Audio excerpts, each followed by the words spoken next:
신약성경 요한복음 7장 14절서부터 24절까지의 말씀입니다. 요한복음 7장 14절서부터 24절까지의 말씀 제가 봉독해 올리겠습니다. 이미 명절의 중간이 되어 예수께서 성전에 올라가사 가르치시니 유대인들이 놀랍게 여겨 이르되 이 사람은 배우지 아니하였거늘 어떻게 그를 아느냐 하니 예수께서 대답하여 이르시되 내 교훈은 내 것이 아니요 나를 보내신 이의 것이니라. 사람이 하나님의 뜻을 행하려 하면 이 교훈이 하나님께로부터 왔는지 내가 스스로 말함인지를 알리라. 스스로 말하는 자는 자기 영광만 구하되 보내신 이의 영광을 구하는 자는 참되니 그 속에 불의가 없느니라. 모세가 너희에게 율법을 주지 아니하였느냐? 너희 중에 율법을 지키는 자가 없도다. 너희가 어찌하여 나를 죽이려 하느냐? 무리가 대답하되 당신은 귀신이 들렸도다. 누가 당신을 죽이려 하나이까? 예수께서 대답하여 이르시되 내가 한 가지 일을 행하매 너희가 다 이로 말미암아 이상히 여기는도다. 모세가 너희에게 할례를 행하니 그러나 할례는 모세에게서 난 것이 아니요 조상들에게서 난 것이라. 그러므로 너희가 안식일에도 사람에게 할례를 행하느니라. 모세의 율법을 범하지 아니하려고 사람이 안식일에도 할례를 받는 일이 있거든. 내가 안식일에 사람의 전신을 건전하게 한 것으로 너희가 내게 노여워하느냐?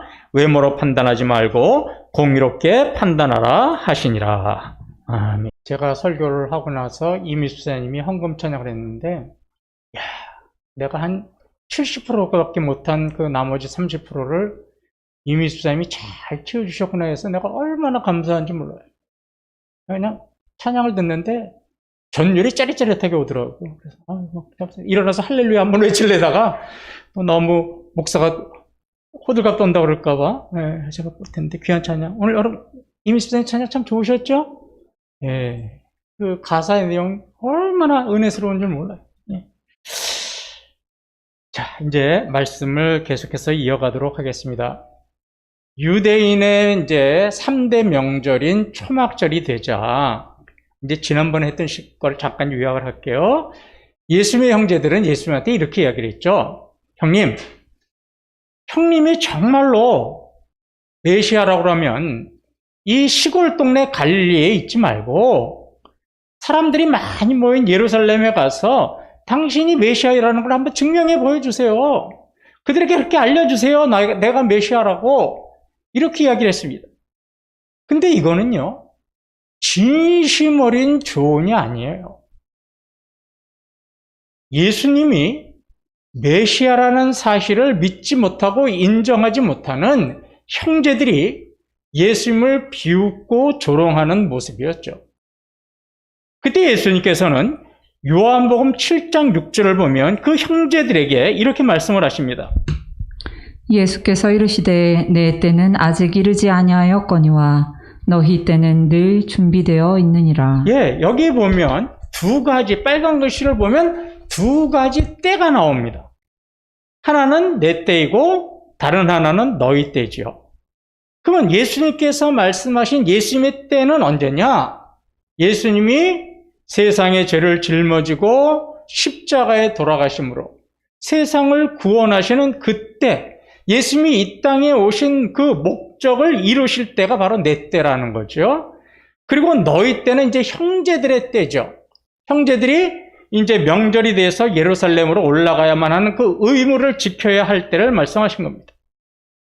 이 예수님께서 6절에서 형제들에게 말한 너희 때라는 것은 일반적인 시간을 말하는 거예요. 세월이 흘러가는 시간. 우리가 태어나서 죽는 이 일반적인 시간, 물리적인 시간을 하나님은 너희 때라고 그런 거죠. 이거를 헬라어로는 크로노스라고 합니다. 크로노스. 그리고 예수님께서 말씀하신 내 때라고 하신 것은 뭐냐면 하나님의 뜻이 담긴 하나님의 계획과 관련된 시간, 이거를 갖다가 내 때라고 한 거예요. 이거는 헬라어로 번역을 하면 카이로스입니다. 근데 제가 지난번 설교 말씀을 드릴 때 제가 착각을 해서 이 두 가지를 바꿔서 말씀을 드렸어요. 저도 왜 그런지를 모르겠어요. 제가 사과 말씀을 드리고요. 근데 사실 이거 잘 모르셔도 상관은 없어요. 그러나 정확하게 다시 한번 제가 지난번에 착각을 해서 말씀을 드렸기 때문에 정확하게 짚어드립니다. 하나님의 계획과 관련된 시간은 헬라어로 따지면 카이로스라고 그러고요. 우리의 일반적인 시간은 크로노스라고 합니다. 자, 이제 오늘 우리가 읽지 않았지만 10절서부터 13절을 보면 예수님은 이제 초막절에 나는 올라가지 않겠다. 너희들만 올라가라. 그렇게 말씀하시고는 은밀하게 초막절 절기 때 예루살렘으로 올라가셨어요. 그러면 왜 혼자서 조용히 아무도 모르게 올라가셨을까요? 그 이유는 유대 종교 지도자들과 이게 불필요하게 충돌을 서로 간에 이렇게 부딪혀서 논쟁이 벌어지는 것을 피하기 위해서 조용히 아무도 모르게 올라가신 겁니다. 이제 예루살렘에 올라가신 예수님은 성전의 그 초막절에 수많은 사람들이 모여있는 성전에서 이제 하나님의 말씀을 가르치셨어요. 이 예수님께서 성전에서 가르치시는 말씀을 들은 이 유대 사람들의 반응이 15절에 나옵니다. 유대인들이 놀랍게 여겨 이르되 이 사람은 배우지 아니하였거늘 어떻게 그를 아느냐 하니. 16절까지 같이 한번 보겠습니다. 예수께서 대답하여 이르시되 내 교훈은 내 것이 아니요 나를 보내신 이의 것이니라. 잘 보세요. 유대인들이 예수님이 가르침에 놀란 게 어떤 거에 놀랐냐면 어떻게 그를 알지? 여기에 놀랐어요. 자, 16절을 보십시오. 예수님은 교훈에 대해서 말씀하셨는데 교훈에는 관심이 없어요. 천국 메시지를 전했는데 천국 메시지가 어떤 것인지는 관심이 없어요. 그리고 뭐에만 관심이 있어요? 아니, 이 사람이 어떻게 그를 알아? 서로 간의 관점이 틀려요. 예수님이 말씀하신 교훈이 정말로 은혜로운 교훈이고 가슴에 점여드는 그런 교훈이라서 놀란 게 아니에요. 저 사람이 어떻게 외국어를 알아? 예를 들어 프랑스어를 알아? 저 사람이 어떻게 이태리어를 알아? 이거에 놀란 거예요. 여러분, 지금도요, 이런 성도들이 있어요. 목회자가 하나님의 말씀을 선포하는데 그 메시지에 귀를 기울이지 않고 뭐가 더 관심 있냐면 목사가 하는 예화, 목사가 말하는 어법, 어투 이런 거에 더 관심을 가지시는 분들이 있어요. 그러면 진리를 놓치게 되는 거예요. 중요한 것은 목사의 어법이 어떻든 또 목사가 무슨 예화를 들든 어떻게 표현력을 사용하든 어떤 수사 방법을 쓰든 이게 중요한 게 아니라 목사가 전하는 천국의 메시지의 내용이 훨씬 더 중요한 겁니다. 그거를 놓쳐서는 안 되는 거예요. 자, 예수님이 그를 안다는 것에 대해서 유대인들이 놀란 이유가 있어요. 유대인의 모국어, 우리가 말하는 국어는 히브리어입니다. 히브리어. 그래서 구약 성경에도 히브리어로 기록되어 있죠. 그런데 우리가 잘 알다시피 구약 시대를 보세요. 이스라엘이라는 나라가 솔로몬의 시대를 거쳐서 그 아들 때에 북이스라엘과 남유다로 나눠지죠. 나라가 남북으로 나눠져요. 그러다가 북이스라엘은 아수르라고 하는 나라에 멸망당합니다. 그리고 이 북이스라엘의 유다 백성들은 다 뿔뿔이 흩어져요. 그리고 조금 있다가 남유다는 바벨론에게 멸망을 당해요. 그리고 수많은 사람이 저 이방 땅 바벨론의 포로로 끌려갔죠.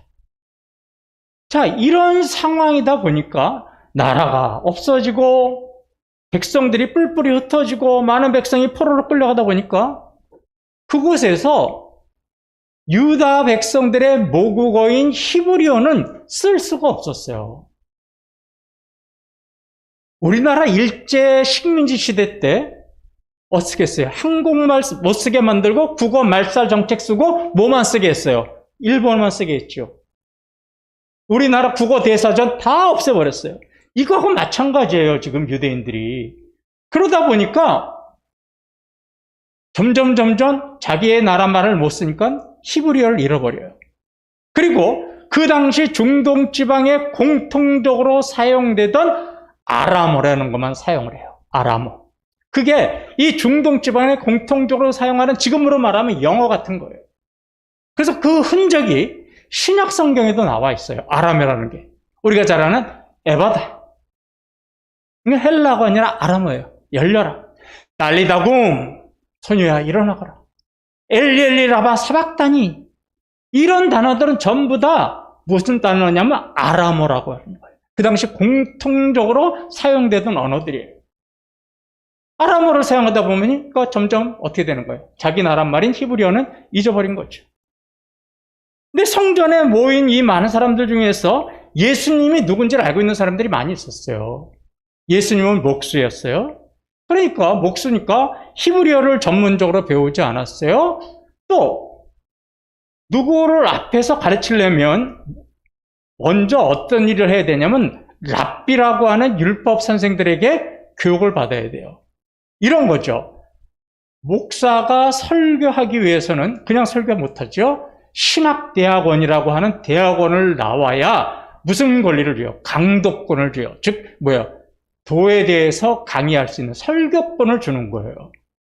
그런데 목사님은 이 예수님은 신학대학교도 안 나왔고 또 신학대학원생처럼 헬라어나 히브리어를 전문적으로 배우지도 않았는데 이 구약 성경이 히브리어로 되어 있는데 그 히브리어를 잘 풀어서 설명을 한단 말이에요. 그러니까 어떻게 된 거예요? 놀란 거죠. 아니, 이 사람이 목수라는 걸 우리가 알고 있는데 이 사람이 언제 히브리어를 배웠지? 이 사람은 랍비들에게서 기본 교육도 받지 않은 사람인데 어떻게 성경을 저렇게 잘 가르치지? 이러고 놀란 거예요.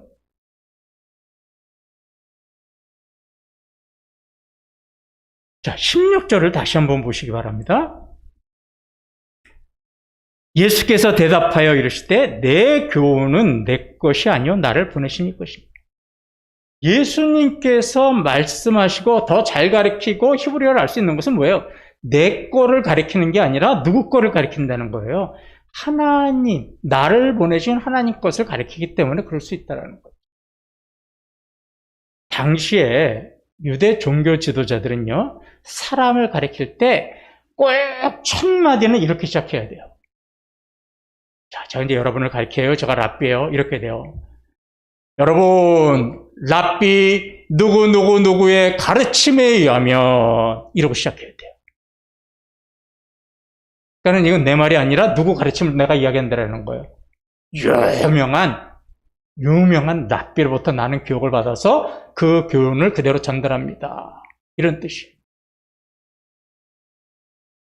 왜 이렇게 시작을 했을까요? 18절에 이유가 나와요. 스스로 말하는 자는 자기 영광만 구하되 보내신 이의 영광을 구하는 자는 참되니 그 속에 불의가 없느니라. 예.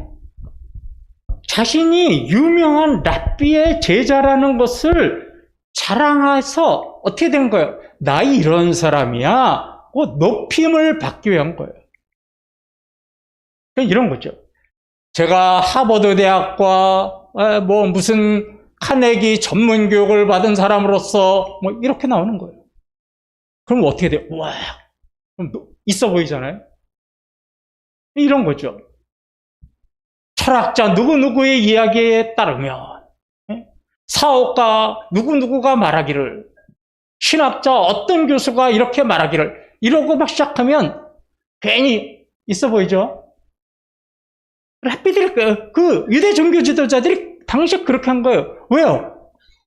있어 보이기 위해서. 자신이, 와, 저분 대단하네? 내가 잘 들어봐야 되겠네? 이런 높임을 받기 위해서 이렇게 행동을 했어요. 그런데 예수님은 그런 말 전혀 안 했어요. 예수님이 구약 성경을 가르치시면서 랍비 누구누구가 말하기를 이런 말 하지 않으셨어요. 그러니까 듣는 사람이 이상하게 생각한 거예요. 아니, 왜 저 사람은 누구누구의 가르침에 따르면 이런 말을 왜 안 하지?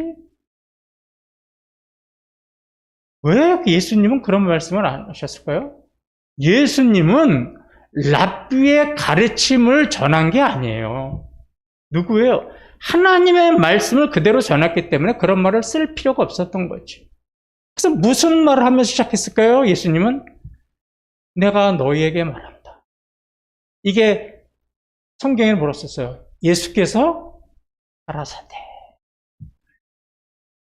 랍비의 교훈을 가르친 게 아니라 나는 내 아버지의 말씀을 그대로 전하기 때문에 또 예수님도 하나님이시잖아요. 그러니까 내가 너희에게 말한다. 이렇게 시작을 한 거죠.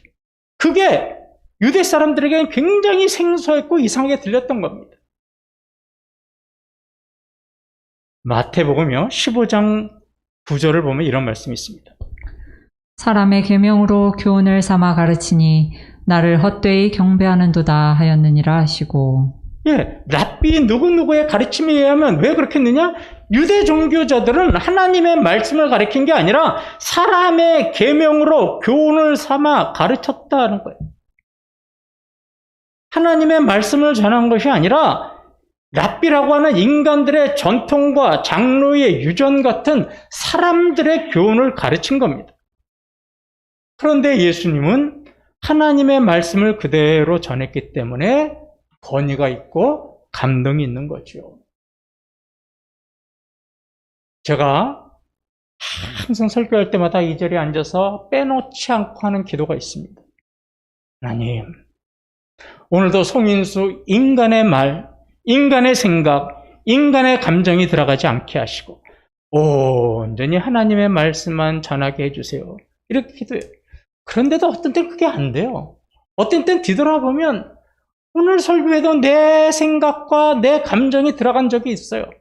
참 그럴 때마다 자괴감을 좀 느껴요. 근데 예수님은 그러지 않으셨다라는 거지. 그러니까 감동이 있는 거예요. 무슨 예화를 잘 들고 누구의 무슨 말을 인용하고 이래서 말씀이 은혜로운 게 아니라 하나님의 말씀을 정말로 말씀답게 전할 때 그게 은혜가 되는 말씀이 되는 겁니다. 저는 그렇게 하지 못해서 여러분들한테 죄송합니다. 저는 그렇게 하려고 노력을 하고 있습니다. 자, 이러다 보니까 예수님과 종교 지도자들 사이에는요, 늘 율법에 관한 논쟁이 그치지 않았어요. 유대 종교 지도자들은 사람의 전통과 유전 같은 그런 율법의 형식에 집중한 반면에 예수님은 형식이 아니라 율법의 본질, 말씀의 본질을 강조하셨기 때문이죠. 오늘 본문도 우리가 읽은 본문도 율법을 가지고 하신 논쟁의 내용입니다. 자, 19절을 보십시오. 모세가 너희에게 율법을 주지 아니하였느냐? 너희 중에 율법을 지키는 자가 없도다. 너희가 어찌하여 나를 죽이려 하느냐? 다짜고짜로 예수님은 종교지도자들에게 뭐라고 얘기하냐면 너희 중에 율법 지키는 자가 하나도 없네. 하나도 없구나. 라고 책망을 하셨어요. 자, 이 예수님의 말에 종교 지도자들은 인정할 수가 없었죠. 자신들은 누구보다도 율법을 철저하게 잘 지킨다고 자부하는 사람인데 너희가 율법 지키는 사람이 한 사람도 없구나. 그러니까 이 말을 인정할 수 있겠어요? 그러니까 아니다. 무슨 소리 하느냐. 우리처럼 율법 잘 지키는 사람이 있으면 나와보라고 해라. 이러고 시작하는 거예요, 논쟁이. 그러니까 우리는 잘 지켰다. 그러니까 예수님이 뭐라고 하냐? 그래? 그러면 너희가 율법을 잘 지킨다고 하면서 그러면 왜 나는 죽이려고 하니? 이렇게 물으신 거예요. 율법에는 엄연히 살인하지 말라는 계명이 있는데 그럼 너희들이 그 명을 잘 지킨다면 나를 죽이려고 해서는 안 되는 거지. 이렇게 말씀하신 거죠. 꼼짝달싹 못하게 만드시는 말씀이에요. 그러자 유대 신교자들은 정말로 뜨끔했겠죠. 그런데 어떻게 되는 거예요? 많은 사람들이 지켜보고 있으니까 그렇게 못하고 뭐라 그래요? 누가 너를 죽인다고 그래? 너 혹시 귀신 들린 거 아니야? 그러면서 그 자리를 모면하는 거예요.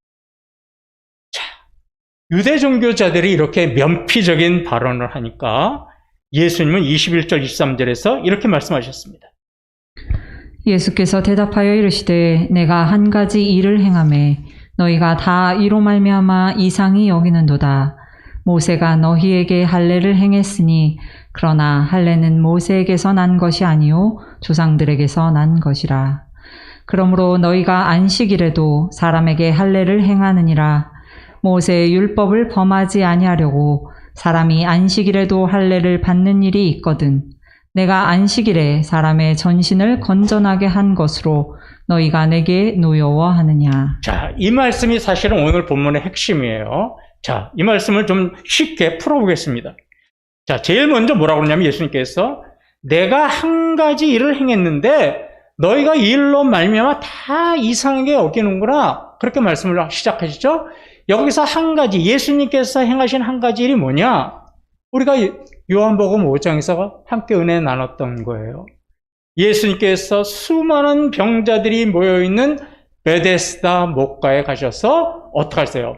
38년 된 병자를 어떻게 하세요? 일으켜 세우셔서 걸어가게 하시잖아요. 그런데 그날이 공교롭게도 무슨 날이었냐면 안식일이었죠. 이 모습을 본 종교 지도자들은 안식일에는 노동을 해서는 안 되는 날이잖아요. 그런데 병을 고치는 것조차도 그들은 노동이라고 생각을 했어요. 그래서 안식일에는요, 병을 고쳐서도 안 되는 겁니다. 그런데 예수님이 38년 된 병자를 고쳤으니까 뭐라는 거예요? 너 안식일을 제대로 지키지 못한 죄를 지었다. 이 문제가 발단이 돼서 예수님을 죽이려고 했죠. 자, 그 이야기를 하면서 주님은 율법에 나오는 두 가지 계명을 서로 비교하십니다. 첫째는 할례를 행하라고 하는 율법의 계명. 두 번째로는 안식일을 기억하여 거룩하게 지키라는 계명. 이 두 가지 계명을 가지고 정말로 유대 종교 지도자들이 얼마나 율법을 지키는 게 모순적인가, 이율배반적인가 하는 것을 말씀하고 계세요. 잘 들어보십시오. 이거 착각하면 헷갈리면 그냥 넘어가 버립니다. 자, 레위기요. 두 가지 제가 율법을 비교해서 이야기하셨다고 그랬어요, 예수님이. 첫째, 레위기 10장 3절 보면 이런 말씀이 있어요. 여덟째 날에는 그 아이의 표피를 뺄 것이요. 율법의 계명에 의하면 아이가 태어나면 제8일이 되는 날에는 반드시 우리가 말하는 표피, 할례를 행해야 되는 거예요. 자, 이게 율법의 계명입니다. 자, 두 번째 계명은 뭐가 있냐면 이런 게 있어요. 출애굽기 20장 8절을 보면 안식일을 기억하여 거룩하게 지키라. 안식일을 지키는 것도 율법의 계명이에요. 두 가지 모두 할례를 행하는 것, 안식일을 지키는 것, 두 가지 다 하나님이 주신 명령이에요. 율법적인 명령이에요. 그런데 이 두 가지 율법을 지킬 때 이게 문제가 발생할 때가 있어요. 자, 어떤 거냐? 자, 아이가 태어나면 무조건 8일이 되는 해에는 할례를 해야 돼요. 그런데 8일째 되는 날이 무슨 날일 수도 있냐면 안식일일 수가 있잖아요. 그렇죠? 안식일을 피해서 날 수는 없는 거 아니에요. 그렇죠? 8일째 되는 날에는 그러면 안식일에는 어떤 노동도 해서는 안 되는데 할례를 해야 돼요? 하지 말아야 돼요? 할례를 하지 말아야 된다는 거예요. 만약에 할례를 했다면 어떻게 되는 거예요? 안식일을 못 지키는 거잖아요. 노동을 했으니까. 반대로 8일째 되는 날에 할례를 하지 않으면 어떻게 되는 거예요? 아, 이거 안식일이니까 할례 하지 말자. 그러면 무슨 계명이 또 어긋나는 거예요? 8일째 되는 날에는 반드시 할례를 해라. 두 가지 계명이 충돌이 일어났어요, 지금. 충돌. 그런데요, 예수님은 이렇게 서로 간의 율법이 충돌이 될 때 어떻게 하라 이렇게 명령하신 것은 아무것도 없어요. 그러니까 유대인들은 이럴 수도 없고 저럴 수도 없는 거예요. 이 계명을 지키자니 이 계명을 어기는 게 되고 이 계명을 지키자니 이 계명을 어기는 게 되는 거예요. 그래서 유대인의 사회는요, 이런 일이 생길 때는 누가 결정했냐면 율법 선생인 랍비들이 결정을 해요. 어떤 일을 먼저 하라고. 그런데 랍비 선생들이요, 무조건 자기 마음대로 이렇게 먼저 하라고 결정하지 않아요. 뭐가 우선순위로 지켜야 될 율법적인 계명이다 이렇게 말씀하지 않아요. 율법 선생인 랍비가 이 두 가지 율법이 충돌할 때 우선순위가 되는 율법은 기준이 이거예요. 첫째, 무엇이 더 소중한 율법이냐? 무엇이 더 귀한 율법이냐? 이게 첫 번째 조건이고요. 두 번째는 어떤 율법을 지키는 것이 인간의 생명과 직접적인 연관이 있느냐? 이 두 가지가 기준이에요. 다시 한번요. 어떤 계명이 더 우선적으로 중요한 계명이냐? 두 번째, 어떤 계명을 지키는 것이 인간의 생명과 직접적인 연결이 되느냐? 이 두 가지의 기준을 가지고 어떤 율법을 먼저 지켜야 될지를 결정해 줘요. 그래서요, 당시의 랍비들은요, 아이가 태어난 지 8일 만에 할례를 행하는 것이 율법을 잘 지키는 것도 있지만 그 할례를 하는 것이 어린아이의 육체적이나 영적인 건강에 굉장히 도움이 된다고 생각을 했어요. 지금도 그렇잖아요. 어린아이 때 우리 뭐 해줘요? 남자아이들? 포경수술 같은 거 해주잖아요. 왜? 건강을 위해서. 이처럼 랍비들도 아이들에게 할례를 행하는 것이 아이들의 건강에 굉장히 도움이 된다고 생각해서 안식일을 지키는 것보다 할례가 더 중요하다. 더 생명에 연관이 됐다. 그러니까 안식일이 되었다 할지라도 할례는 반드시 해라. 이렇게 결정을 한 겁니다. 그러면서 그날 할례를 해도 안식일을 못 지킨 죄가 되는 거 아니다. 이렇게 결정을 해줬어요. 자, 그러면 여기서 문제가 생겨요. 유대 종교 지도자들은 생명이 우선순위라서 안식일에 할례를 행하는 것이 죄가 되지 않는다고 한다면 예수님이 안식일에 38년 된 병자의 생명을 건지시고 그의 몸을 건강하게 하셨다면 이것도 죄가 돼서는 안 되는 거잖아요. 생명이 더 소중한 거니까. 그런데 그들은 어떻게 한 거예요? 안식일에 병을 고쳤다고 안식일을 범한 죄가 되고 죽이려고 했잖아요. 그러니 얼마나 잘못되고 모순적인 행동입니까? 그러면서 마지막에 예수님께서 이렇게 말씀을 하세요. 오직 외모로 판단하지 말고 공의롭게 판단하라. 예, 외모로 판단하지 말고 공의롭게 판단하라. 지금부터 이제 이 예수님께서 말씀하신 것을 우리의 삶에 한번 적용해 보겠습니다.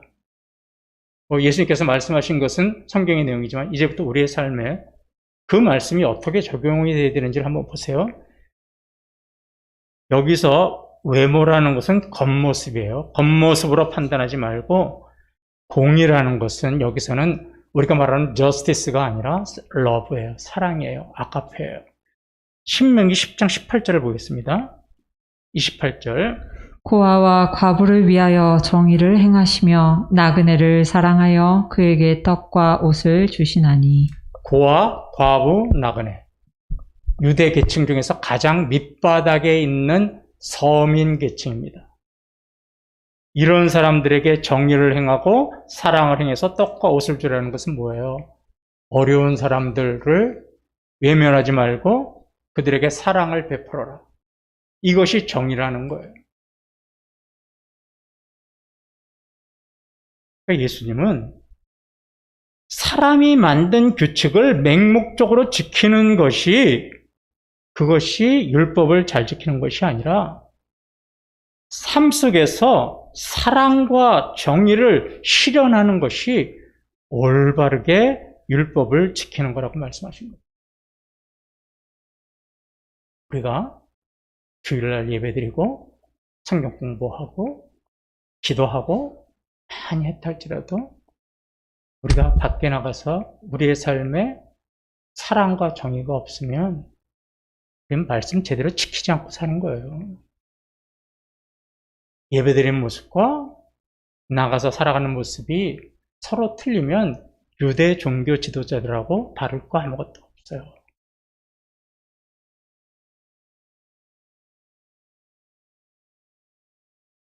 신앙생활을요 오래 하다 보잖아요. 그럼 자기도 모르게 매너리즘이라는 거에 빠져요. 매너리즘이 뭐냐면 습관성이에요.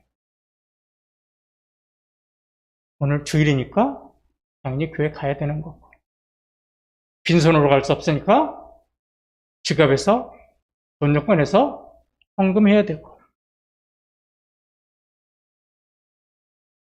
예배 1시간이니까 떠들지 말고 조용해야 되고, 졸면 안 되고, 이런 습관성 매너리즘에 빠져요. 그러다 보면요, 은혜는 사라지고 종교의 규칙만 남습니다. 그럼 말씀대로 사랑과 정의를 실천하고 사는 게 중요하지 않아요. 그건 내 삶에 상관이 없어요. 매너리즘에 빠지면. 뭐가 중요한 줄 아세요? 내가 오늘 주일 예배 참석했느냐 안 했느냐. 참석했으면 만족한 거예요. 기분 좋은 거예요. 나 말씀대로 살았다고 자부해요. 11조를 했느냐 안 했느냐 이걸로 결정을 해요.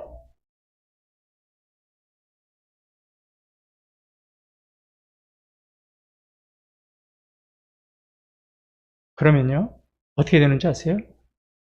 그게 자기 자랑거리가 돼요. 너 지난주에 안 나왔지? 나는 한 번도 빠진 적 없어. 너 11조 해? 나는 11조 한 번도 빼먹은 적 없어. 이게요, 서로 간의 비교 조건이 돼서 자기의 자랑거리가 됩니다. 이게 매너리즘 신앙이고, 이게 유대 종교 지도자들의 신앙이에요, 지금. 여러분, 우리 그런 신앙으로 생활해요, 지금. 아니라고 부정 못 하시잖아요. 언제서부터 우리는 그런 습관성에 빠져요? 예배 시간 1시간 나서 내가 온전히 주님을 만나고 주의 은혜로 감싸졌는 거, 이게 중요한 게 아니에요. 1시간 여기 앉아있는 게 더 중요한 거예요. 그걸로 만족해요.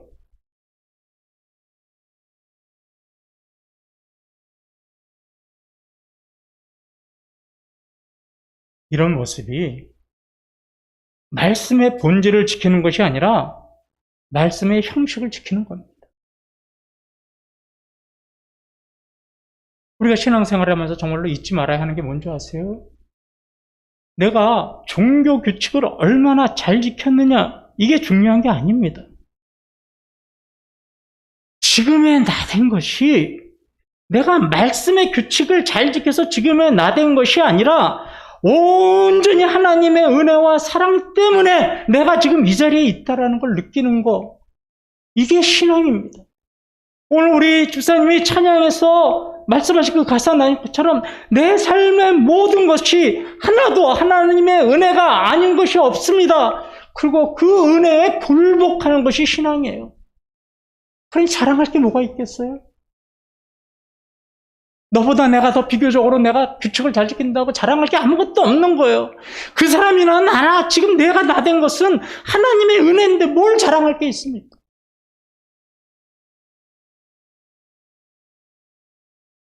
하나님의 은혜를 깨달았다면 어떻게 살아야 됩니까? 우리의 공동체에서부터 나로 인해서 하나님의 사랑과 정의가 강물처럼 흘러가야 되는 거예요. 내가 속한 가정에서, 내가 속한 학교에서, 내가 속한 직장과 사업체에서 하나님의 사랑과 정의가, 가난하고 굴핍하고 어려운 사람들을 향한 배려와 사랑이 나로부터 강물처럼 흘러가는 삶이 어떤 삶이에요? 지금의 나 된 것은 온전히 하나님의 은혜입니다라는 마음에서 나오는 거예요. 그런데 종교적인 지축을 잘 지키는 것으로 만족하면 이 사랑과 정의는 절대로 여러분의 몸에서 나오지 않습니다. 왜 여러분들이 한 주간 살아가면서 여러분들은 왜 사랑과 정의를 실천하지 못합니까? 은혜가 없어서 그런 거예요.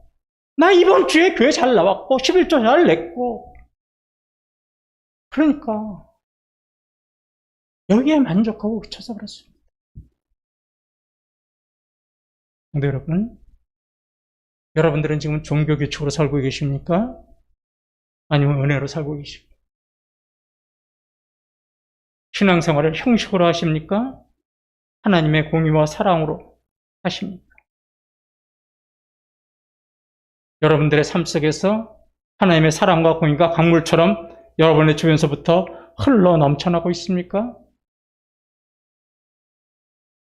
이번 한 주간도 정말 겉모습이 아니라, 형식이 아니라, 외모가 아니라 주님이 주시는 말씀을 붙잡고 오늘도 십자가의 은혜로 지금 내가 있으며 십자가 십자가의 은혜로 지금 나 된 것임을 믿고 그 은혜에 보답하는 마음으로 이번 한 주간 여러분이 속한 곳에서 하나님의 사랑과 정의가 콸콸콸콸 넘쳐나는 우리 사랑하는 성도들의 한 주간이 되시기를 주님의 이름으로 축원합니다. 다 같이 일어나셔서